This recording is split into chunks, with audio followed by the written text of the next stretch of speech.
দেশটা এখনও পুরোপুরি স্বাধীন হয় নাই। কারণ ছাত্রলীগ একবার আনসার লীগ হয়ে ফিরে আসছে, তারা ডাকাত হয়ে ফিরে আসছে, তারা একবার রিক্সা চালক হয়ে ফিরে আসছে। এখন দেখতেছেন যে আপনারা বিভিন্ন গার্মেন্টসের সামনে তারা আন্দোলন করছে। ইতিমধ্যে অনেকে ধরা খাইছে, ধরা খাওয়ার পরে ইনভেস্টিগেশন করে দেখা যায় যে এগুলোর মধ্যে ছাত্রলীগ জড়িত আছে। সো আমি বলতে চাই যে আমরা ছাত্র আন্দোলন করছিলাম সায়েন্স ল্যাবে। আমরা আমাদের 4 তারিখে মেবি 4 তারিখে আমরা যখন সায়েন্স ল্যাবে আন্দোলন করতেছিলাম তখন আমরা শুনতেছিলাম যে আজিমপুরে ওখানে নাকি ছাত্রলীগকে মারছে। পরে আমরা এখান থেকে অনেক ছাত্র গিয়েছিলাম, যাওয়ার পরে বর্তমান ছাত্র হচ্ছে যারা দোষী, প্রকৃত দোষীদেরকে শাস্তি দেওয়া হোক এবং ছাত্রলীগ, আওয়ামী লীগ এবং তাদের যে 14 দলকে নিষিদ্ধ করা হোক। তারা যদি নিষিদ্ধ করা না হয় তারা আবার ভবিষ্যতে ফিরে আসবে, ভবিষ্যতে এর থেকে আরও বেশি নারকীয় তাণ্ডব চালাবে। তা আমরা চাই যে শেখ হাসিনাকে ইন্ডিয়া থেকে ধরে এনে ফাঁসি দেওয়া হোক। যদি আমাদের ইন্ডিয়া যেতে হয় আমরা ইন্ডিয়াতে যাব, তবুও শেখ হাসিনার ফাঁসি চাই। কারণ এর যদি বেঁচে থাকে তাহলে বাংলার মানুষকে বাঁচতে দিবে না।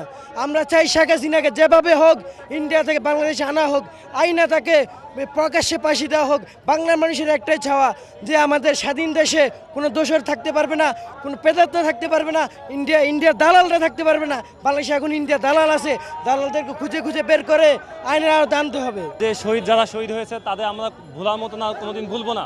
আমরা এখানে আসছি মূলত তাদের বিচারের একটা কার্যক্রম যাতে হয়।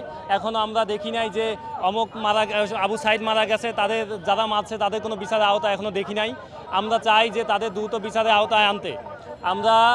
আপনারা জানেন যে আমাদের যেসব অনেক ছাত্ররা এখন আহত, তাদের এখনও সুস্থ হওয়ার কি আশঙ্কা, আসলে খুবই গুরুতর অবস্থা। তারা এখনও আমাদের সাথে সামিল হতে পারে নাই। তাদের দ্রুত সুস্থতা কামনা করছি।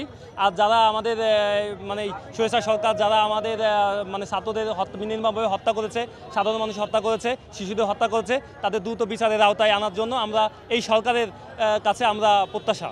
পৃথিবীর মানচিত্রে ছোট একটি দেশ, সে তো হলো আমার জন্মভূমি প্রিয় বাংলাদেশ। যেখানেই যাই আমি, যেখানেই থাকি, তোমাকে কি কখনো ভুলতে পারি? 1971 সালে তুমি হয়েছিলে স্বাধীন, স্বৈরাচার শেখ হাসিনা রাখেনি তোমার কোনো সম্মান। ভেবেছিলে তিনি ক্ষমতায় থাকবে চিরকাল। 2024 সালে ছাত্র আন্দোলনের হুঙ্কারে তোমার হলোই পতন। আল্লাহর কি করুণ বিচার, রেহাই হলো না তোমার।